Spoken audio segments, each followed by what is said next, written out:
Vader, dankie dat u woord, u waarheid is. Die woord is nou oop by my en ons gaan nou daaruit lees en mense wat dit op hulle apps volg of dalk op hulle Bybel en hierbo gaan lees, Vader, is die lewende woord. Ons gaan weer vandag sien dat die woord is deur u geïnspireer, is deur u gegee. Maar nie net om te lees nie, net om uit die boodskap uit te maak nie, net om te luister daarna nie, net om versies te stuur nie, maar om te transformeer, om nuut te maak. Dis wat u besigheid is. So maak ons dan aanvanklik vir u woord en vir u gees, help vir ons om te luister, en te leer en te doen. Amen. So ons tema vir die jaar is, ek is in Christus en Christus is in my, en ons tema vir die derde kwartaal het ons gesê, maar as Christus in my is, dan is Christus se gees in my, en dit is, ek dink, die tema van ons hele kwartaal so ver gewees, en dit is wat julle die afgelope tyd, toe ek nou 'n bietjie weg was, het ons nog aangegaan met hierdie tema. Maar het is interessant dat as 'n mens sou dink wat die tema is, jy nou dink aan die gees, dan is die, na my mening, is dit een van, naas die verlossing wat jy kan kry in Jesus Christus, is dit die grootste geskenk wat jy kan kry. Daar's nie 'n groter geskenk wat God kan gee nie, want God sê, as ek my gees in jou gee, dan gee ek my teenwoordigheid in jou, dan is hy by jou, altyd. Dis hoe sy werk. Nou as 'n mens sou dink, en ek hoor baie keer mense praat oor dit, en hulle sê, maar veral die ouens wat wetenskaplik na godsdiens kyk, ja, maar jy kan nie eintlik die godsdiens glo nie, of jy kan nie eintlik dit regtig glo wat in die Bybel staan nie, want dit is 'n fairy tale, of dit is 'n mensgemaakte storie, en as jy die Heilige Gees in die verlossing moet vat, en jy moet dink dat dit deur mense uitgedink is, dan waai die hele wetenskap by die venster uit. Want dit is net onmoontlik. En ek gaan vir julle probeer verduidelik hoekom ek dink so. As jy sou geleef het in die Romeinse tyd, as jy dan sou 'n godsdienst wou uitdink, dan dink ek net, jy sou iets wou uitdink wat daarom vir mense aanvaarbaar sou wees. Wat vir mense maklik sou wees om te verstaan. As jy in die eerste plek dink net aan die hele ding van verlossing, of die feit dat God sou betaal het vir die sonde, ek wil hê julle moet indink in daai mense se wêreld. Hulle wêreld was in die heidendom gewees. Die Romeine het hulle eie gode gehad, die Grieke het hulle eie gode gehad, of dan min of meer dieselfde gode, en daartussen was die Jode gewees, en daar was al seker ander heidene ook gewees. Maar dis die mense wat daai tyd gebly het. Hulle hele wêreld was, 'n God sal nooit vir jou sonde betaal nie. 'n God is eintlik niks met jou uit te waai nie. Jy het net 'n God omdat jy een of ander rede iets het gebeur. Daar's 'n weerligstraal wat gekom het, dan sê ons daar's 'n God van die weerlig. Daar's liefde, dan is daar 'n God van die liefde, en daar's wat ook al, ek weet nie van kwaai vrouens nie, maar daar's iemand daarbo wat jou gaan slaan. Dis so hulle gedink het. Hulle hele godedom is gebou oor gode wat kwaad is vir jou, wat niks met jou uit te waai wil hê nie. En hier kom iemand en hulle sê, ons gaan 'n godsdienst maak, wat ons hopelik die mense sal aanvaar, wat sal sê, maar jou God gaan vir jou sondes betaal. Die tweede ding dit was, hierdie was glad nie 'n denkraamwerk in die heidendomse godedom, om te dink dat jy met jou God verruil vir iemand anders nie. Want jy kan nie 'n God ruil nie, jy kan nie Jesus ruil vir iets anders nie, want Jesus is. Hier kom hierdie Paulus en hy sê, nee, jy moet jou God verruil. Dan moet 'n ander God kom, vir wie jy nou gaan kies. En jy moet jou bekeer van jou sonde. Asof hierdie God enigstens bekommerd sou gewees het oor jou sonde. Inteendeel, dit was vir hom eintlik goed gewees, as jy die God tydens die fees van Bacchus sou dien, dan moes jy so dronk as moontlik wees. Want dan dien jy hom. Seksuele goed was doodevoudig aanvaarbaar, alle goed was aanvaarbaar, want dan dien jy die God van die liefde, Afrodite of Eros, die gode, dan hang af van watter rigting af jy kom. So dit was glad nie vir jou saak gemaak. Hierdie seksuele vryheid was deel daarvan, van die aanbidding van hulle godendom. Hulle het wel mekaar eintlik gestraf. As daar sou goeters wees, wat in die clan, het baie gewerk met 'n clan, met 'n familie, maar ook dan die omgewing. So as iemand sou verkeerd optree teenoor iemand anders, sou 'n God hom nie straf nie, want hy het niks daarmee uit te waai nie. Die clan sou so mense so 'n bietjie gestraf het. So daarom was daar nie nodig om vergifnis te soek by God nie, en daar was glad nie sprake daarvan dat jy 'n persoonlike verhouding met 'n God het nie. Daar was nie so iets gewees nie. Die Jode het so bietjie gesê, dat as jy sonde het, moet jy 'n lammetjie offer, en dan sal God jou sondes vergewe. Maar van 'n persoonlike God, wat self kom, om vir jou sondes te betaal, was daar nie sprake nie. So kan jy jou indink, as jy 'n godsdienst sou wou ontwikkel, wat radikaal anderster is, as wat hierdie mense se lewe was, dan dink ek, moet dit van God afgekom het. Want, as dit nie van God af was nie, sou dit in die eerste paar jare, net doodevoudig doodgegaan het.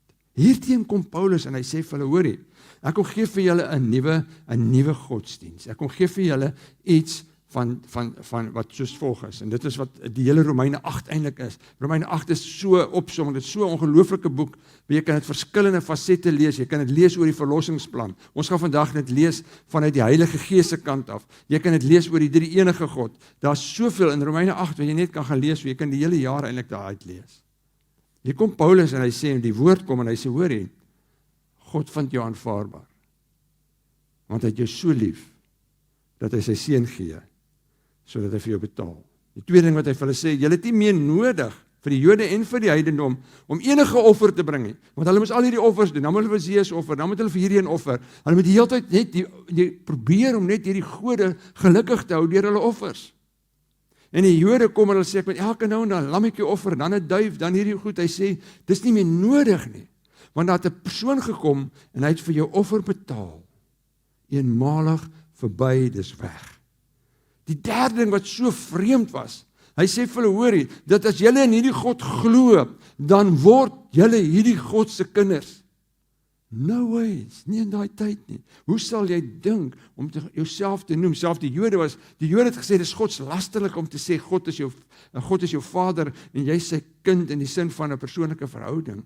Kan jy dink, jy kan in die heidendom sê hy vir hulle, maar julle kan nou gode se kinders word. Dit was ongehoord, en hy sê vir hulle, dis wat hierdie Jesus kom doen het. En hy sê vir hulle, dat as jy nou verkeerd optree, is dit nie 'n klad op jou clan se naam nie, maar is dit eintlik 'n vervreemding van jou verhouding met hierdie God wat ek vir jou kom gee. En dan doen hy 'n radikale ding. En dis hoekom ek sê, niemand kon dit uitdink nie. Daarom is hy die Heilige Gees probeer verduidelik vanuit 'n wetenskaplike manier, kan jy dit baie maklik bewys. Maar die Heilige Gees se bewys is mos duidelik hoe mense verander. En dan sê Paulus, maar ek kom leer julle 'n volgende ding van hierdie nuwe godsdiens, is dat God red jou, maak jou sy kind, maar hy los jou nie. Hy gaan sy eie gees gee, om saam met jou te leef, sodat hy jou die hele tyd kan help, om as 'n kind van God te leef. Dis wat hy doen. So kom sê ek hierdie goed. Die eerste ding wat ek wil sê, en het ek het nou net ook dit gesê, as hierdie nie waar was nie, hierdie totale vreemde godsdienst vir die mense van daai tyd, dan sou dit nie verder gegaan het nie. Maar ek sê dit ook, sodat jy wat hier sit, en ek, wat die teenoorgestelde beleef, moet luister. Want ons het groot geword met die teenoorgestelde. Ons het groot geword met die begrippe van verlossing, van redding, van 'n redder, van 'n God, wat vir ons Heilige Gees gee. En hierdie begrippe kan naderhand net begrippe raak, en dit is, ek dink, die hele boodskap van Romeine 8, is om te sê, die impak wat die Heilige Gees kom maak het, was nie net nog 'n ding wat God kom gee het, sodat mense kan sê, ons kan dit by ons godsdienst byvoeg. Wanneer iemand my vrou oor my godsdienst sê, nee, ek glo in Jesus Christus, en ek glo in die Heilige Gees, en ek glo in die Vader, sodat mense dit net kan hoor nie. Hierdie begrippe moet 'n radikale impak hê, want die radikale impak wat hierdie begrippe gehad het in die eerste eeu en daarna was fenomenaal. Want hierdie mense wat hierdie vreemde godsdienst aanvaar het, wat totaal teen die heidendom ingegaan het, teen die Jodendom ingegaan het, is doodgemaak. Miljoene van hulle. Ek het uitgaan werk, ek het uitgewerk, iemand anders het gedoen. 70 miljoen Christene is van Jesus weg is, terug hemel toe, doodgemaak vir hulle geloof. Daar is nêrens enige ander godsdienststelsel wat se mense so doodgemaak word, omdat hulle glo in 'n God wat jou red van jou sonde en jou lewe verander ten goeie. Dit is die rede, dis die impak wat dit gemaak het op daai mense om te kies vir hierdie godsdiens en hulle dit nie weggegooi nie.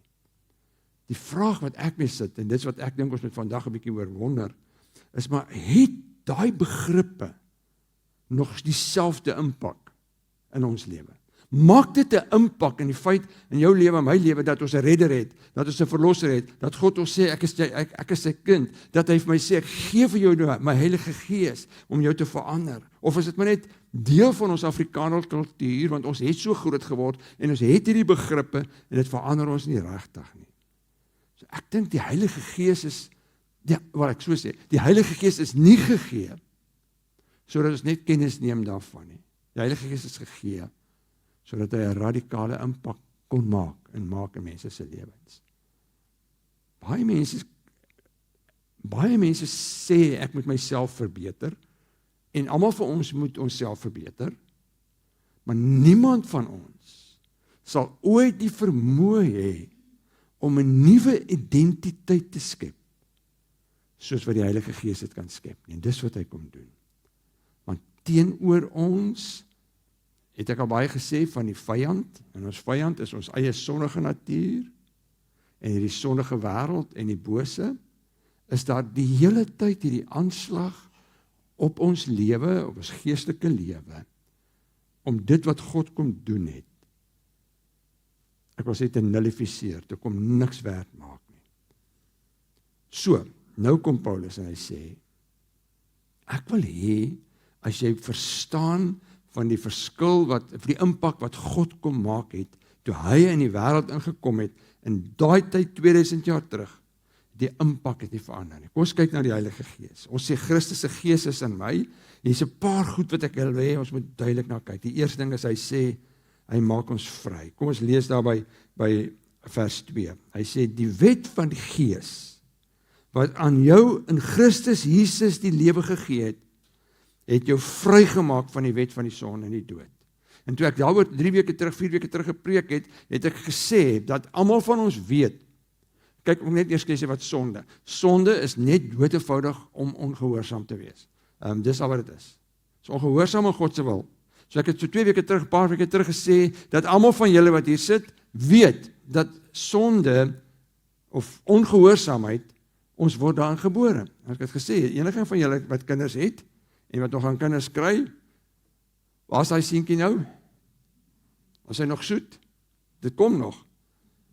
Want almal van ons weet, een of ander tyd, kom die tantrums, kom die ongehoorsaamheid, en nie een van julle gaan julle kinders dit leer nie. Julle gaan nie sê, hoorie, my kinders is heeltemal te soet. Dan gaan hulle nou ongehoorsaamheid leer, en Vrydae gaan ons vir julle leer om stout te wees. Nee, mense gooi nie 'n tantrum so nie, dis eintlik hoe jy dit gooi, want ons het nie nodig om dit vir hulle te leer nie, want dis soos hulle groot, dit is soos ons gebore is. So sonde is deel van ons wese. En weet jy wat? Jou kindertjies, wat nou so ongehoorsaam is, en wat nou sulke tantrums gooi, is maar net jy, toe jy daai tyd was. En dit het nog nie verander nie. Jy gooi jou tantrums nou net op 'n baie meer gesofistikeerde manier, of dalk net slegter, ek weet ook nie, hoe gooi jy tantrums nie. En jou ongehoorsaamheid is nou, kan jy nou verbloem, en sê maar, weet, soos die lewe is, en jy weet, soos hierdie vrou wat ek het, vir die man wat ek het, vir die werk wat ek het, of die mense wat om my is hulle wat so is. Maar is dieselfde. Ons is so gebore in ongehoorsaamheid. En die eerste ongehoorsaamheid is teenoor God. Dit is soos ons is. En Paulus beskryf dit, en die Bybel beskryf dit as die wet van die sonde en die dood. En ek het toe gesê, swaartekrag kan jy niks aan doen nie, ons is vasgesuig aan hierdie aarde, as ons in die lug is, gaan ons af. Behalwe as ons die wet van aerodinamika verstaan. Want dis al wat die wet van gravitasie kan wen. En daarom kom Paulus en hy sê vir ons, en ons het dit nou hier gelees, hy sê die wet van die Gees, die wet, met ander woorde, daar's 'n ander wet, wat die wet van die sonde en die dood kom teewerk het, en dis die wet van die Gees. Soos die wet van die Gees gekom het, dan gaan dit die wet van die sonde en die dood teewerk. En net soos wat 'n vliegtuig in die lug bly, en nie sal val, tensy die engine nie meer krag het nie, sal solank as wat jy die krag van die Heilige Gees in jou het, sal jy, hoor wat ek sê, sal jy sonde oorwin. Een vir een. Solank as wat jy saam met die Heilige Gees loop en vir hom sê, ek is dood vir die wet van die sonde en die dood. Help vir my die wet van die Gees om hierdie goed te oorwin. Sal ek dit een vir een oorwin deur sy krag. Sal altyd so wees. En hierdie wet van die Gees, is nie soos ons aan 'n wet dink wat nou 'n landswette is nie. Dit gaan soos gravitasiewet. Daar sekere beginsels daarvan. En al wat ek kom sê is dat die wet van die sonde oorheers mense, of die wet van die Gees oorheers mense. Wat is die beheerende Gees in jou lewe? Is dit die wet van die sonde of die dood, waarvan jy niks kan doen nie, maar dis soos jy gebore is? Of die wet van die Gees, waarna jy toe verander het, deurdat jy in Jesus glo. Dis wat hy sê. En dan is dit 'n amazing ding. Dan sê hy, weet jy wat, as jy dit glo, en dit maak, dan sê hy, die wet van die Gees maak jou vry. Hoor wat sê hy, vers 1 sê, daar is dus geen veroordeling vir die wat in Christus is nie. As jy dit sal verstaan, dan sê die Heilige Gees kom, hy sê vir my, Piet, en vir julle, elkeen wat hier sit, en elkeen wat ergens luister, jy is vry, daar is geen veroordeling. As jy in Christus is, hoef jy nie skaam te wees oor jou verlede nie, jy hoef nie skaam te wees oor jou sonde nie, jy bring dit na hom toe, jy gee dit vir hom, en hy vergewe jou. Dis die wet, dis waarvan hy jou vry maak. Hy maak jou vry van elke houvas van die verlede, hede en die toekoms. Elke houvas, enige een van julle wat hier sit, met een of ander sonde wat 'n houvas op jou is, op jou het. Die wet van die Gees kom maak jou vry deur vir jou te sê, in Christus sit God nie daar en wag vir jou om verkeerd te gaan nie, want daar is nie meer veroordeling nie. Dis wat hy vir ons wil kom leer.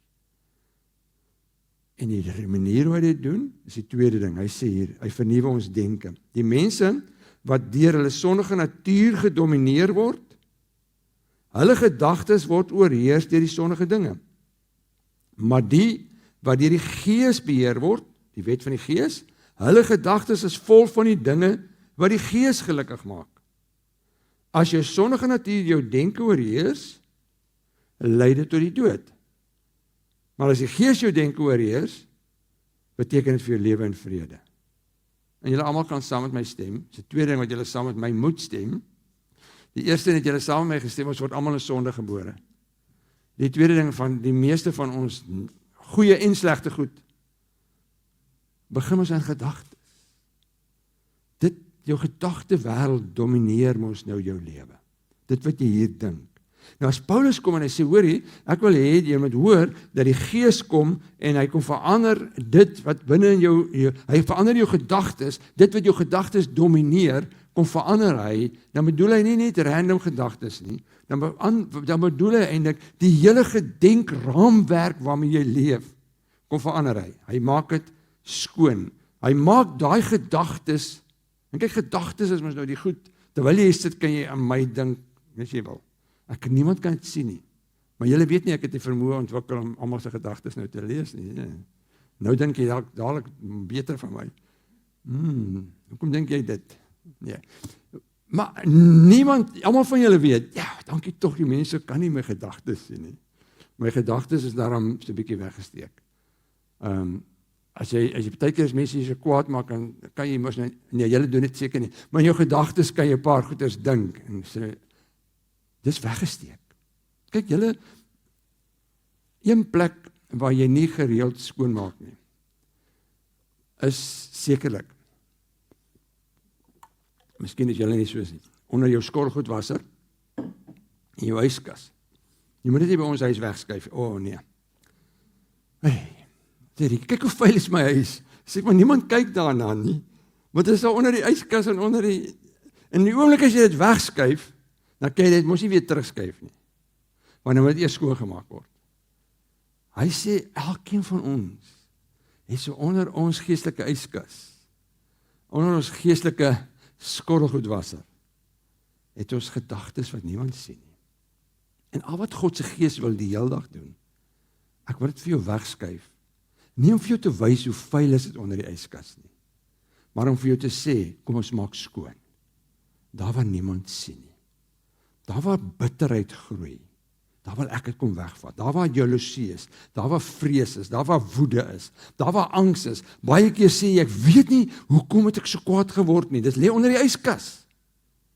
Gaan na die Heilige Gees toe en sê, is iets hier onder in my lewe, wat ergens, ek weet nie hoekom tree ek so op nie, ek wou nie so optree nie, maar ek het so opgetree. Heilige Gees, skuif die yskas weg, dat ons sien, wat lê daar, maak dit skoon asseblief. Die Heilige Gees sal jou nooit skaam maak oor jou yskas wat vuil is, onder jou yskas nie. Al wat hy sal sê is, kom ons maak dit skoon.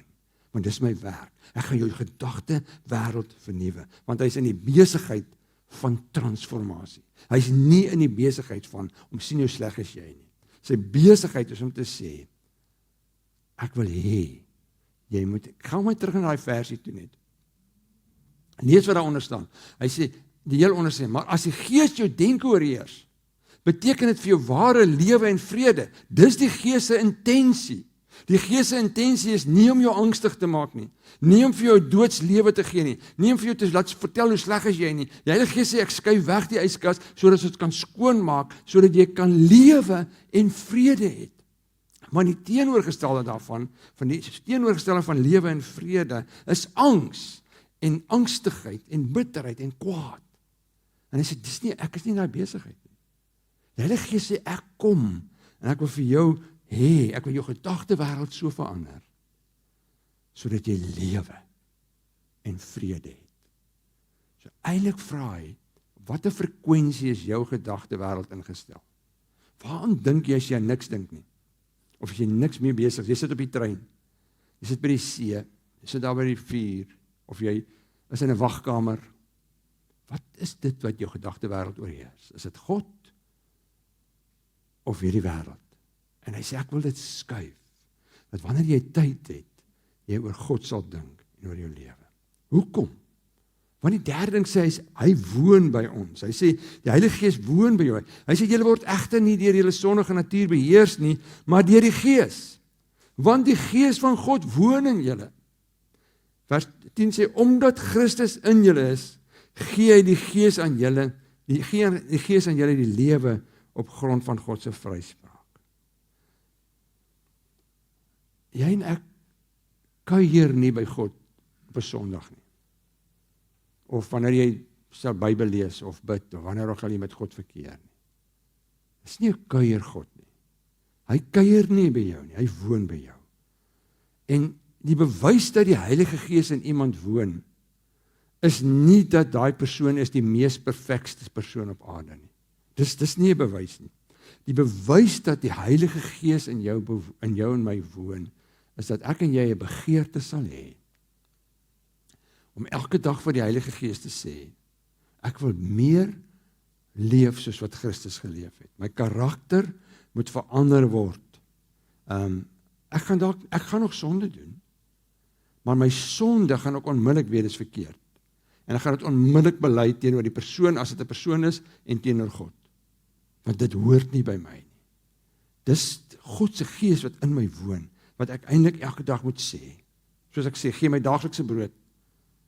Heilige Gees woon by my. En daarom het ek al baie vir jou gevra. Vra vir hom, woon jy lekker by my? Is dit lekker om by my te bly? Maak seker dat dit lekker is. Maar die Heilige Gees woon nie, sodat dit vir jou lekker, vir hom lekker is nie. Die Heilige Gees woon daar, want God sê, en ek gaan nou die volgende, ek gaan ons daarna kyk, hy sê, dat, nou het ek heeltemal my aandag afgetrek, want dit nou het boodskap hier deurgekom, wat ek nou probeer, weet jy, kom 'n boodskap in my ding hier so deur nie. Maar die Heilige Gees woon by jou, sodat hy die hele tyd by jou kan wees, as 'n kind van God. Sodat hy jou kan help, sodat jy kan verander. Dis hoe hy besig is, sodat jy nie van die pad af gaan nie, hy is die hele tyd daar.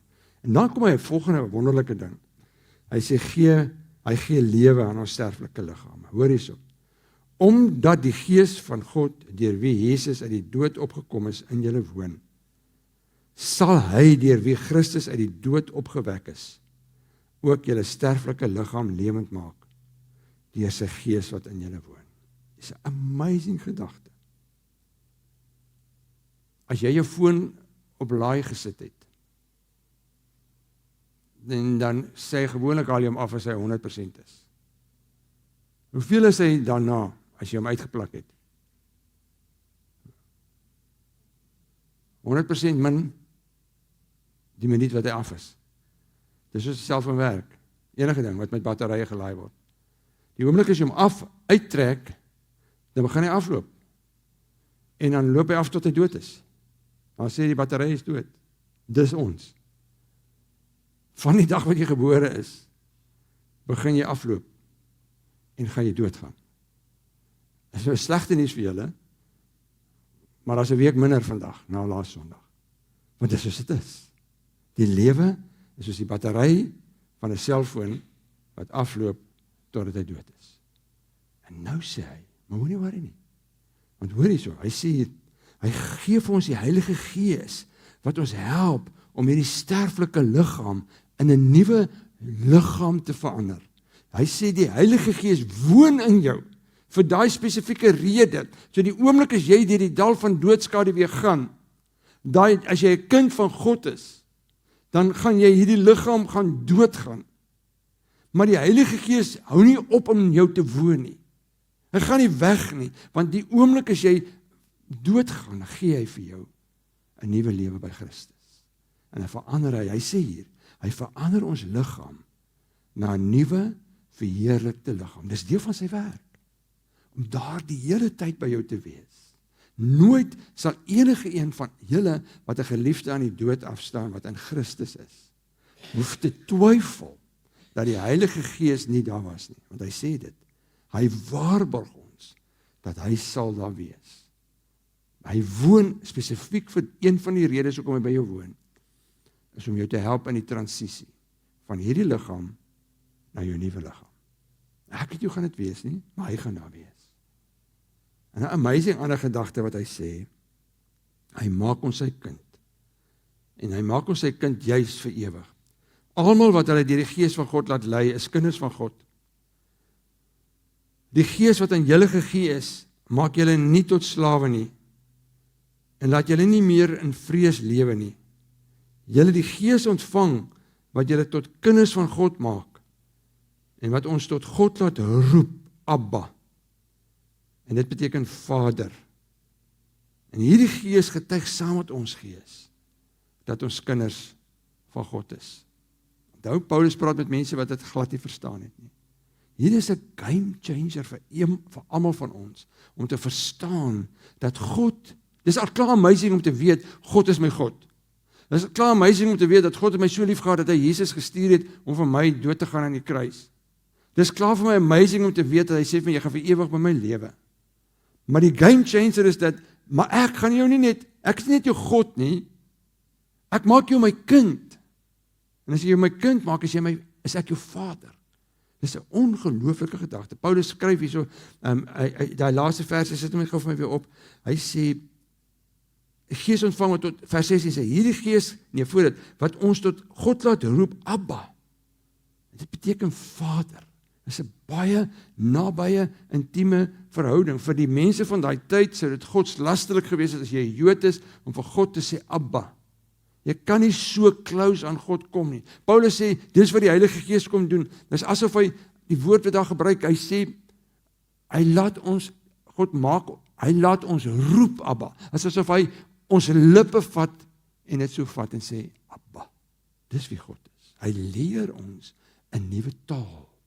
'n Taal, hierdie taal is nou Aramees, is nie wat ons leer nie, maar hy leer ons, dat jy kan vir God sê, Abba, Vader, naby aan jou. Hy is nie ver van jou nie. Hy help ons om dit te verstaan. As jy dit sou sê, in die Jodendom sou gesê, dit is godslasterlik. Ek wil amper dit sê dieselfde. Jy kan nie vir God sê Vader, as jy nie volledig oorgegee is aan hom nie. Want hy kan nie jou Vader dan wees nie. Hy is die Vader van die heidene nie. Hy is die Vader van hulle, wat in Jesus Christus is. En vir dit help ons amazing. Verlede week het Nathan so mooi gepraat oor lyding, en waar lyding vandaan kom. En onthou, hy het gesê, as jy nog gaan lees maar Romeine 8, vers 18 tot 25, want as Paulus praat oor die Heilige Gees, en dan onderbreek hy homself met so 'n paar verse, wat hy net eers sê, ek wil net eers vir julle vertel wat is lyding, en lyding, sê hy so mooi, as hy oor lyding praat, dan sê hy, lyding is deel van die verganklikheid van hierdie wêreld, dit begin met die sonde, en daar's niks wat ons doen nie, die wêreld is besig om af te loop, tot aan sy einde. En dit help vir ons om te verstaan, dat ons 'n God het, wat 'n Vader is, wat vir ons deur lyding, en almal van ons gaan een van die tyd deur swaar kry gaan. Almal van ons gaan een van die tyd iemand aan die dood afstaan, een van 'n siekte kry, een van 'n terugslag kry. Dis deel van die lewe. En dit help ons om te sê, ek het 'n Vader om my te help. En die bewys daarvan, as God jou Vader is, of as hy net 'n God, is die feit dat, wanneer goed met jou gebeur, en ek hoor baie keer mense sê dit, ja, maar hoekom laat God dit gebeur? Waar was God toe dit gebeur het? Of, ek is so lank al 'n kind van God, hoekom gebeur hierdie goed met my? Of, daai mense is sulke goeie kinders van God, hoekom gebeur daai goed met hulle? Niks staan my uit te waai nie. God is ons Vader in lyding. En dis anders. Want as ek nou na swaar kry, as ek nou lyding het, dan argumenteer ek nie met God nie, want as jy 'n hoekom vraag vir God vra, soek jy nie 'n antwoord, jy soek eintlik maar net 'n feit, want jy sê, ek hou nie van wat jy nou gedoen het nie, so ek wil vir jou weet, wat is jou rede hoekom jy dit gedoen het?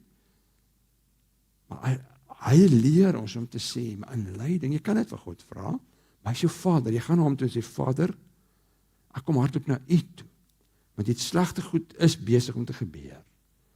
U moet asseblief nou saam met my gaan. Ek het dit nou beleef in die afgelope 2 weke toe my broer so skielik oorlede is. Vader was daar. Vader het ons daardeur gehelp. En hy gaan vir julle deurhelp. Dis wat sy werk is.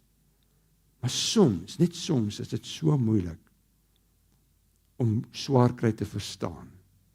Soms is dit net so moeilik om dit te verwoord. Dan gee hy die volgende ding van die Heilige Gees. Hoor wat sê hy?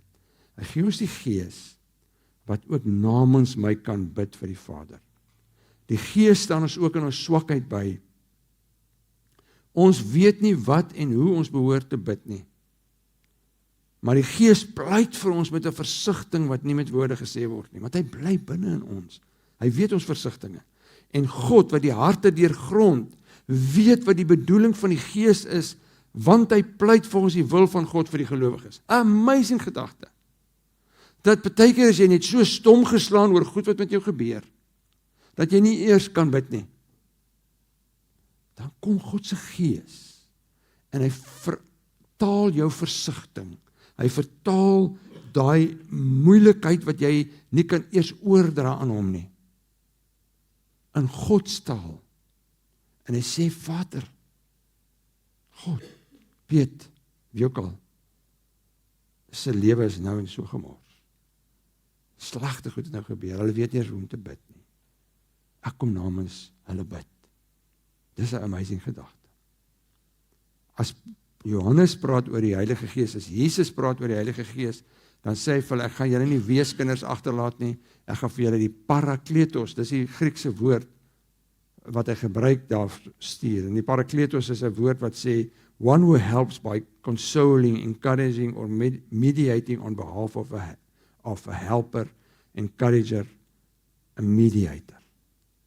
Die Heilige Gees se werk is om te help. En as jy die woordjie help, daar gaan lees, dan sê hy to support, to help, to take part in someone's burden or work. Daai woord parakletos beteken eintlik, is iemand wat langs aan jou kom sit of lê, as jy op die grond is.